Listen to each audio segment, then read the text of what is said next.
No animal, perhaps, can hate itself, except, of course, a human being. It's one of the strangest and most regrettable flaws in our condition.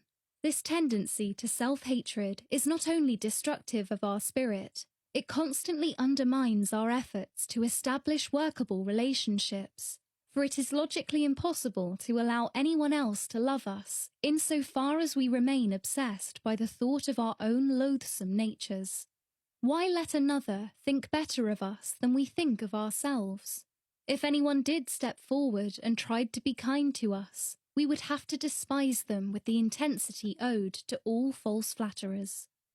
It therefore turns out that one of the central requirements of a good relationship is, surprisingly, a degree of affection for our own natures, built up over the years, largely in childhood.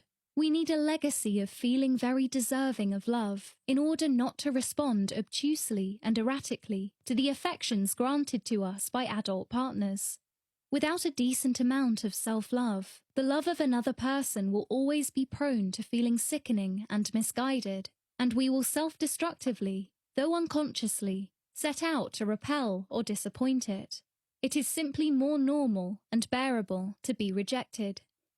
If we are at the self-hating end of the spectrum, we should not continue to imagine that love could be easy, even if the most accomplished person were to enter our lives. Indeed, especially if they were to make the error of doing so.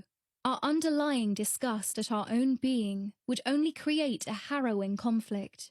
We would recognize that another was offering us their deep affection, but in the secret folds of our souls, we could only be certain of a mistake or delusion.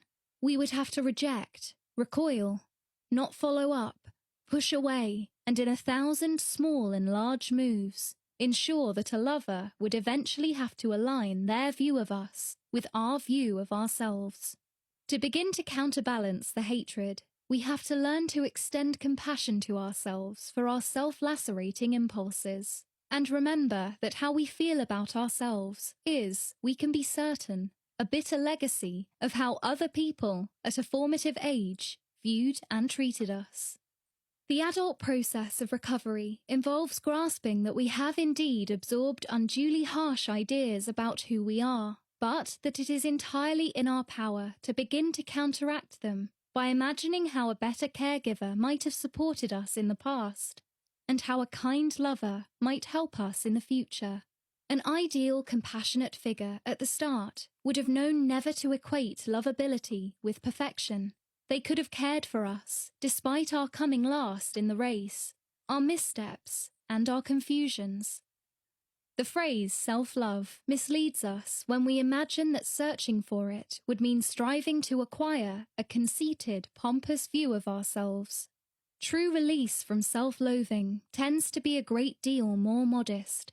We are only after a sane, fair, and more accurate perspective on our ordinary earthly nature. We can, with kindness and good humour, accept that being silly is entirely normal. Wasting opportunities is universal. Average sexuality is to be expected. Self-love shouldn't be predicated on the competitive idea that we must pull off extraordinary feats of courage or intelligence. True love is only ever the compassion of the fallen, for the fallen. It's the search by one radically imperfect being to express their tenderness at the sight of the struggles and pains of another. We should, henceforth, allow ourselves enough self-love to be able to endure a little kindness.